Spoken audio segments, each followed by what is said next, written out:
Hello friends, welcome back to my channel Gyan Sankalp. तो friends, ये मेरा पब्लिक एडमिनिस्ट्रेशन एमसीक्यू सीरीज चल रही है। इसका 2 पार्ट मैंने ऑलरेडी अपने चैनल पे अपलोड कर रखा है। 200 मोस्ट इम्पॉर्टेंट एमसीक्यू मैं कराने वाली हूँ पब्लिक एडमिनिस्ट्रेशन से। तो उसका 2 पार्ट ऑलरेडी जा चुका है, आज ये पार्ट 3 है। आप अगर वो 2 पार्ट नहीं देखे हैं, अगर पहली बार चैनल पे आए हो तो प्लीज़ आप वो 2 पार्ट भी देख लेना। इसके अलावा भी आपको पॉलिटिकल साइंस की बहुत सारी क्लासेस आपको मिल जाएंगी, जो आपके आगामी कोई भी एग्ज़ाम आप दे रहे हो, यूपी टीजीटी पीजीटी दे रहे हो, असिस्टेंट प्रोफेसर का दे रहे हो, एमपी का दे रहे हो, और या फिर यूजीसी नेट देना चाह रहे हो, तो सबके लिए काफ़ी हेल्पफुल रहने वाला है। क्योंकि मैं पॉलिटिकल साइंस के सारे सब यूनिट से यूजीसी नेट के सिलेबस के अकॉर्डिंगली ही क्लास करा रही हूँ।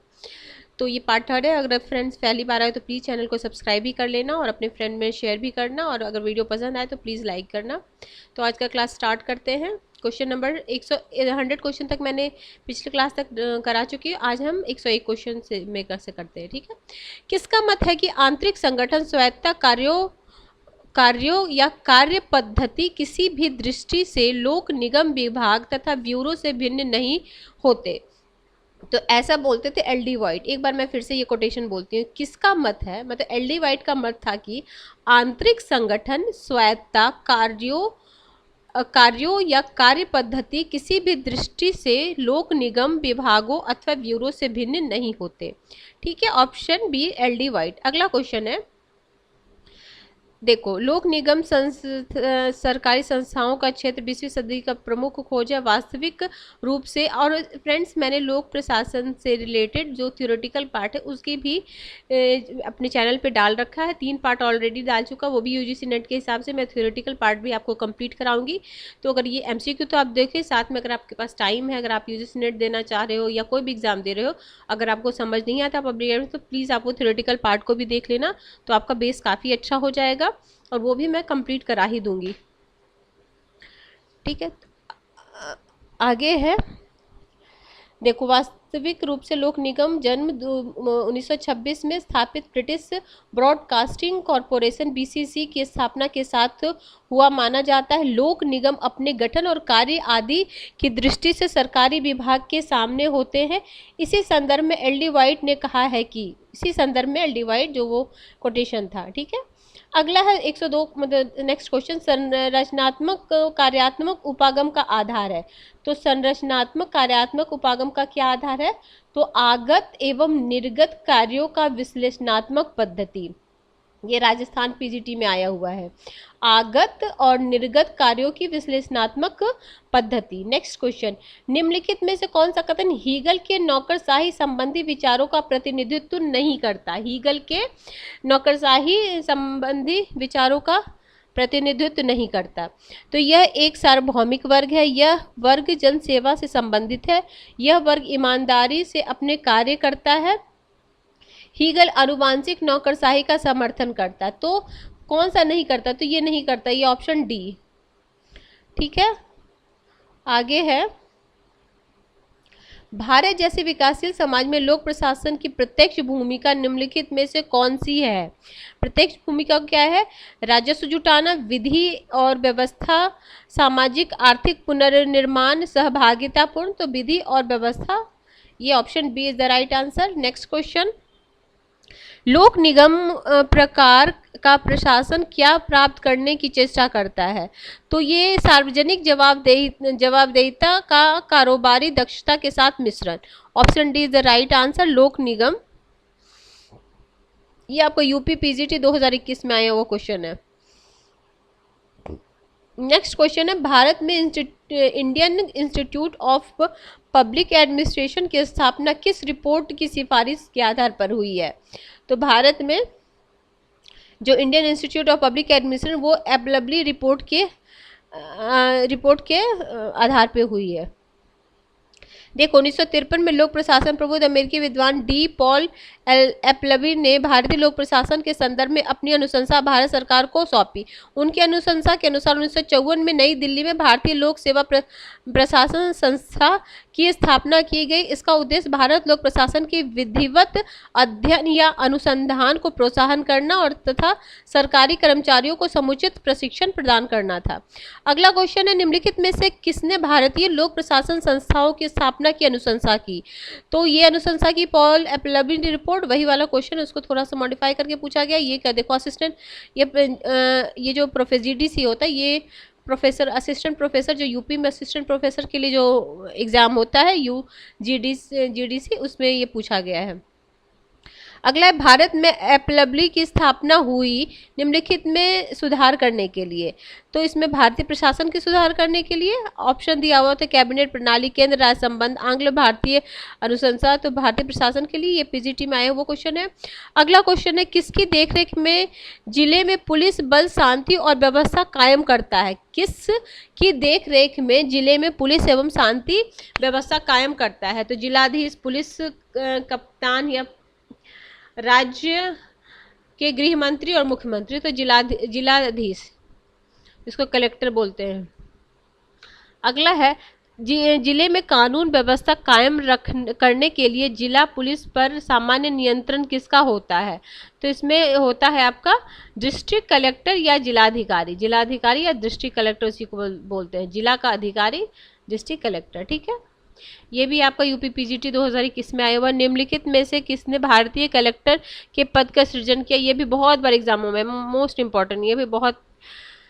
तो लॉर्ड लॉर्ड किस निम्नलिखित में किसने भारत में कलेक्टर पद का सृजन किया? Warren Hasting. एक मिनट जस्ट एक्सप्लेन पर हम देखो, भारत में कलेक्टर पद 1972 में वॉरेन हेस्टिंग ने किया था। भारत में जिला प्रशासन ब्रिटिश राज की देन है। 1947 में भारतीय स्वतंत्रता प्राप्ति के बाद सिविल सेवा का गठन हुआ। लोक सेवाओं के स्वरूप में विदेशियों और उत्तराधिकारियों प्राप्त हुआ और वह विदेशी शासन की स्वास्थ्य और प्रशासनिक व्यवस्था में से एक था, ठीक है। अगला, लाल बहादुर शास्त्री राष्ट्रीय प्रशासनिक अकादमी कहाँ है? तो ये आपका मसूरी में है। अगला, लाल बहादुर शास्त्री अकादमी कहाँ है? मसूरी में है। अब यही मसूरी ना पूछ के उत्तराखंड में तो स्टेट का नाम पूछ ले, किस स्टेट में है, स्टेट का नाम 4 ऑप्शन दे दे आपको, ठीक है। आगे है, सेम ही क्वेश्चन है। अब देखो, लाल बहादुर शास्त्री प्रशासनिक अकादमी उत्तराखंड है, इसमें उत्तराखंड आपको पता है। भारत लोक सेवाओं के अन्य प्रशिक्षण संस्थान, तो अन्य प्रशिक्षण संस्थान को भी एक बार मैं बता देती हूँ आपको। देखो, सरदार वल्लभ भाई पटेल राष्ट्रीय पुलिस अकादमी कहाँ है? ये सरदार वल्लभ भाई के नाम से हैदराबाद में है। एडमिनिस्ट्रेटिव स्टाफ कॉलेज कहाँ? हैदराबाद में है। भारतीय लोक प्रशासन संस्थान नई दिल्ली में है। रेलवे स्टाफ कॉलेज बड़ोदरा में है। राष्ट्रीय प्रत्यक्ष कर अकादमी नागपुर में है। राष्ट्रीय ग्रामीण विकास संस्था हैदराबाद में है, ठीक है। IAS के लिए भर्ती एजेंसी कौन सी है? तो यह है UPSC। अगला है, प्रशासकीय स्टाफ कॉलेज स्थित है। प्रशासकीय स्टाफ कॉलेज हैदराबाद में है। ये देखो यहाँ पे था ना एडमिनिस्ट्रेटिव, वही प्रशासकीय एडमिनिस्ट्रेटिव स्टाफ कॉलेज कहाँ? हैदराबाद में। ये देखो क्वेश्चन का पूछा है। ये भी आपको मतलब जो यूपी कॉलेज का एग्जाम होता है, जो असिस्टेंट प्रोफेसर का एग्जाम होता है, वो 2012 में पूछा गया है। राष्ट्रीय पुलिस अकादमी का नामकरण निम्नलिखित में से किस राजनेता के? तो वल्लभ भाई पटेल। ये भी देखो, ये भी जो कॉलेज वाला एग्जाम होता है यूपी में, देखो यहाँ पे था ना, सरदार वल्लभ भाई राष्ट्रीय पुलिस अकादमी कहाँ पे? हैदराबाद में है। अगला है, लाइन एजेंसी का कार्य क्या है? लाइन एजेंसी का कार्य है कार्यान्वित करना, ठीक है। मूनी और रेले ने स्टाफ सूत्र के संगठन का एक सिद्धांत स्वीकार किया। लाइन एवं सूत्र एजेंसी को बिलोबी ने प्राथमिक या क्रियात्मक इकाई कहा। संगठन के प्राथमिक उद्देश्य की प्राप्ति लाइन एजेंसी का दायित्व है। स्टाफ एजेंसी इसकी सहायक भूमिका का निर्वाह करती है। बाहर से भर्ती होती है, तो ये है आपका प्रत्यक्ष भर्ती, ठीक है। आगे, भारतीय लोक प्रशासन संस्था स्थित है। भारतीय लोक प्रशासन संस्था कहाँ है? नई दिल्ली में है। भारतीय लोक प्रशासन संस्था कहाँ? नई दिल्ली में है। एक सिविल सेवक मुख्य कार्य है, एक सिविल सेवक का मुख्य कानून लागू करना, कानून लागू करना, ऑप्शन बी। डाक एवं तार प्रशिक्षण संस्था कहाँ है? डाक एवं तार प्रशिक्षण संस्था कहाँ है? सहारनपुर में है। अब इसको थोड़ा सा बताती हूँ, एक्सप्लेन कर। देखो, भारत लॉर्ड डलहौजी के शासन काल में 1854 में नया पोस्ट ऑफिस एक्ट पास किया गया। भारत में पहली बार डाक टिकट का प्रचलन प्रारंभ हुआ। भारत में वर्तमान में डाक एवं तार प्रशिक्षण संस्थान सहारनपुर में स्थित है। डलहौजी के समय 1853 में कलकत्ता एवं आगरा के बीच पहली बार बिजली से संचालित तार सेवा, ये भी याद रखना, कहाँ? कलकत्ता से आगरा, ठीक है, वेस्ट बंगाल से यूपी, पहली बार क्या है, बिजली से तार सेवा स्टार्ट की। डलहौजी ने भारत में रेलवे का, इनको डलहौजी भारतीय रेलवे का काफ़ी बहुत अच्छे काम इन्होंने किया था, डलहौजी ने, कहा जाता है। इसी समय में 16 अप्रैल 1853 मुंबई से थाने के बीच 34 किलोमीटर प्रथम रेलवे चलाई गई। सत्येंद्रनाथ टैगोर पहले भारतीय थे जिन्होंने 1863 में लंदन में सिविल सेवा परीक्षा में सफल हुए। सत्येंद्रनाथ टैगोर। आगे है 1922 में इलाहाबाद एवं लंदन दोनों स्थानों पर साथ में सिविल सेवा परीक्षाएं का आयोजन किया गया था। कब? 1922 में, ठीक है। आगे चलते हैं। आगे है, निम्नलिखित में से कौन सा भारत सरकार में सहायक अभिकरण का उदाहरण है? तो सहायक अभिकरण देखो, नीति आयोग, प्रधानमंत्री कार्यालय, केंद्रीय सार्वजनिक निर्माण विभाग, मंत्रिमंडल सचिव। तो ये केंद्रीय सार्वजनिक निर्माण विभाग, ये भी आपका यूपी पीजीटी 2021 में आया। देखो, केंद्रीय सार्वजनिक निर्माण विभाग CPWD भारत में सहायक अभिकरण का उदाहरण है, जबकि नीति आयोग, प्रधानमंत्री कार्यालय, मंत्रिमंडलीय सचिव स्टाफ अभिकरण का उदाहरण है। मंत्रिमंडलीय समिति, संघ लोक सेवा आयोग और केंद्रीय ब्यूरो भी भारत में स्टाफ अभिकरण है। अगला है, द्वितीय प्रशासनिक सुधार आयोग की अध्यक्षता निम्नलिखित में से किसने की? तो ये वीरप्पा मोइली ने की थी। तो द्वितीय प्रशासनिक सुधार आयोग का गठन 31 अगस्त 2005 को वीरप्पा मोइली की अध्यक्षता में किया गया। द्वितीय प्रशासनिक सुधार आयोग ने 15 रिपोर्ट दी। ये 15 रिपोर्ट काफ़ी इंपॉर्टेंट है।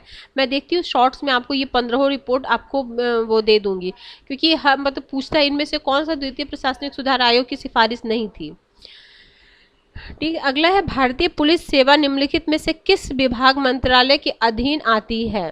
भारतीय पुलिस सेवा, तो ये आपका गृह मंत्रालय के अधीन आती है। एक मिनट, फिर से मैं इसको देखो, भारतीय पुलिस सेवा में किस विभाग और मंत्रालय के अधीन आती है? पहला कार्मिक और प्रशिक्षण विभाग, कानून मंत्रालय, फिर है गृह मंत्रालय, मानव संसाधन विकास मंत्रालय। तो देखो, भारतीय पुलिस सेवा भारत सरकार के गृह मंत्रालय के अधीन आती है। यह एक अखिल भारतीय सेवा है। उल्लेखनीय है कि भारत में कुल 3 अखिल भारतीय सेवा है। पहला है भारतीय प्रशासनिक सेवा, भारतीय पुलिस सेवा, भारतीय वन सेवा। भारतीय प्रशासनिक सेवा के लिए देखो, अब ये याद रखना, भारतीय प्रशासनिक सेवा के लिए कार्मिक, लोक शिकायत एवं पेंशन मंत्रालय तथा भारतीय वन सेवा के लिए पर्यावरण और वन मंत्रालय नियंत्रण अधिकारी, और इसके लिए आपका क्या है? पुलिस के लिए गृह मंत्रालय। अगला, द्वितीय प्रशासनिक सुधार आयोग का चौथा प्रतिवेदन निम्नलिखित में से किससे संबंधित है? देखो, बोली ना मैं, जो 15 जो प्रतिवेदन दिए, तो 15 प्रतिवेदन से क्वेश्चन पूछता है। तो है क्या है? सूचना का अधिकार, मानव संपदा का व्यापक विस्तार, संकट प्रबंध, शासन की नैतिकता। तो इसका ऑप्शन डी, शासन की नैतिकता। देख लो, द्वितीय प्रशासनिक सुधार चौथे प्रतिवेदन में नैतिकता से संबंधित है। पहला प्रतिवेदन सूचना का अधिकार है, सुशासन की मास्टर कुंजी का अंतिम 15वां रिपोर्ट राज्य जिला प्रशासन से संबंधित है। मैं ये आज ही आपको शॉर्ट्स में वो डाल दूंगी। अगला है, नौकरशाही में बढ़ती शक्तियों को निम्नलिखित में से किस लेखक ने नए प्रकार के अधिनायकवाद की संज्ञा दी है? तो लॉर्ड हेवॉल्ट ने, ये भी बहुत बार पूछा गया। देखो एक बार फिर से मैं बता, नौकरशाही की बढ़ती शक्ति को निम्नलिखित में से किस लेखक ने नए प्रकार के अधिनायकवाद की संज्ञा दी है? ठीक है, लॉर्ड हेवॉल्ट ने। तो लॉर्ड हेवॉल्ट ने 1929 में प्रकाशित अपनी पुस्तक द न्यू डिस्पोंसिटिव, नई तानाशाही की, ठीक है, आगे देखते हैं। निम्नलिखित में कौन सा जोड़ा गलत है? अब हम ऊपर पढ़ चुके हैं, अब यहाँ पे देखते हैं ये क्वेश्चन। ये देखो यूपी पीजीटी 2021 में आया है। लाल बहादुर शास्त्री प्रशिक्षण संस्था मसूरी, ठीक है। एडमिनिस्ट्रेटिव स्टाफ कॉलेज, ठीक है। रेलवे स्टाफ कॉलेज अहमदाबाद, नहीं। सचिवालय प्रशिक्षण एवं प्रबंध संस्था नई दिल्ली, तो रेलवे स्टाफ अहमदाबाद नहीं होके रेलवे स्टाफ आपको बड़ौदा हो जाएगा, यहाँ पे बड़ौदा, ठीक है, बड़ौदा, ठीक है, गुजरात में। अगला है एक्स और वाई सिद्धांत का संबंध है। एक्स और वाई से डगलस मैकग्रेगर के सामाजिक मनोवैज्ञानिक उपागम से। अब देखो डगलस मैकग्रेगर का वृत्तीय प्रबंध भी दिया हुआ है, गुलिक, और ये दोनों तो काट दो, ये दोनों तो कट गया। अब ये दोनों में कंफ्यूजन हो जाता है आपको।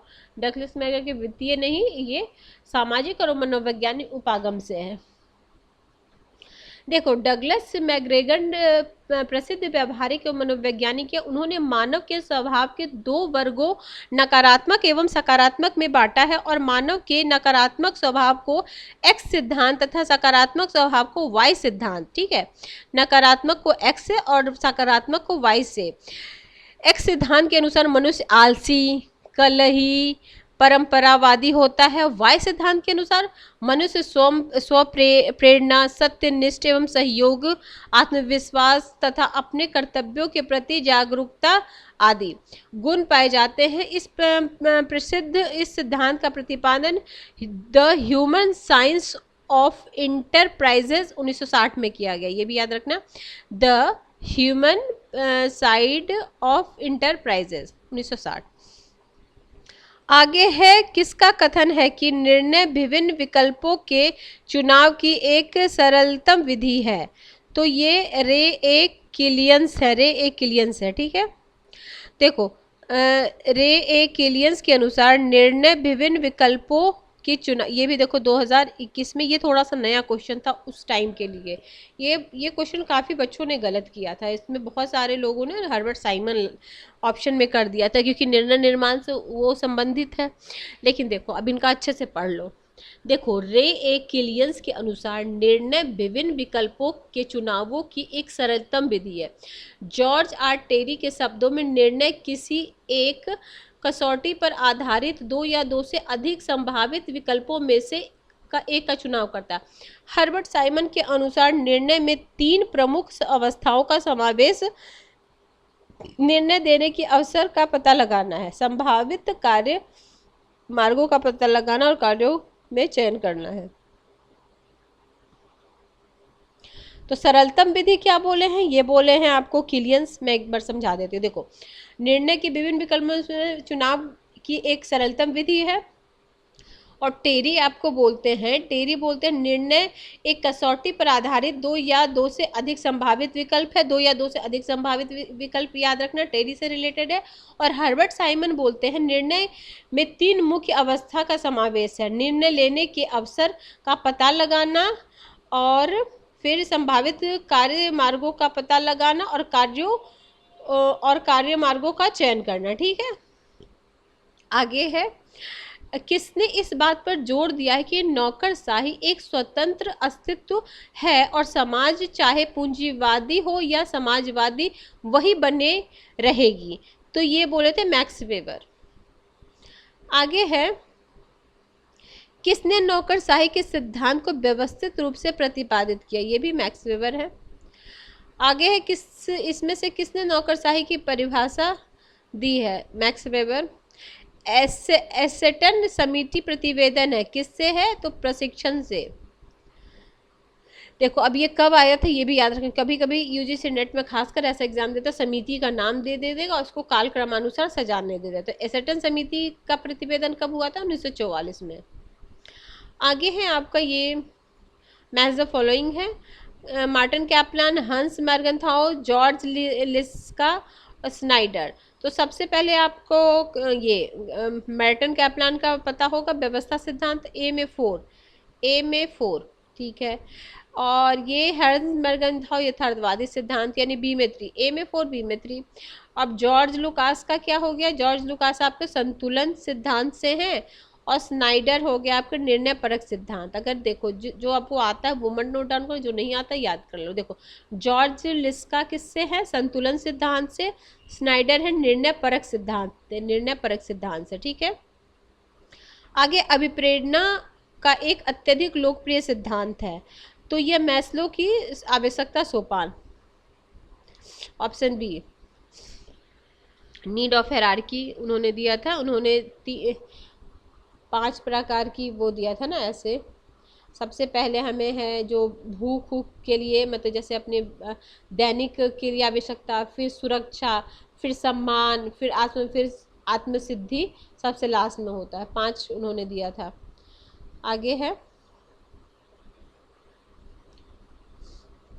मार्क्स के नौकरशाही की प्रशंसा निम्न में से किस विशेषता के लिए की है? तो उन्होंने की है देखो, तार्किकता, गोपनीयता, लोक कल्याण, राज्य की स्थापना में सहायक, राष्ट्र में केंद्रीकरण प्रवृत्ति की बढ़ोतरी की भूमिका। ये डी ऑप्शन, मार्क्स ने नौकरशाही की।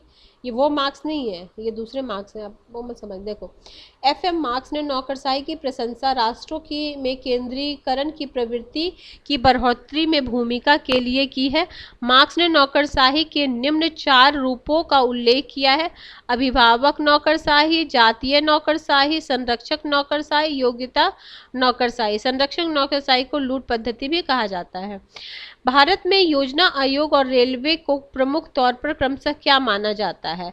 तो इनको स्टाफ और सूत्र एजेंसी। तो योजना आयोग हो गया स्टाफ और रेलवे हो गया सूत्र एजेंसी।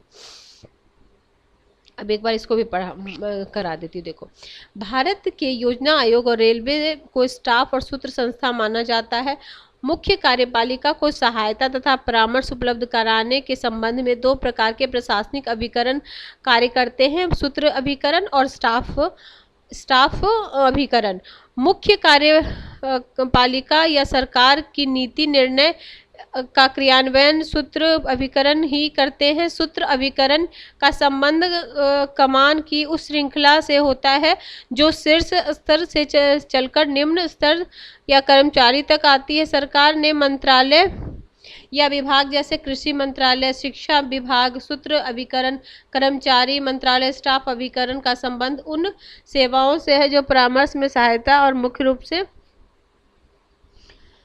आगे है, निम्नलिखित में कौन सा भारत का स्टाफ अभिकरण नहीं है? स्टाफ अभिकरण नहीं है तो ये आपका देखो, ये सब स्टाफ है।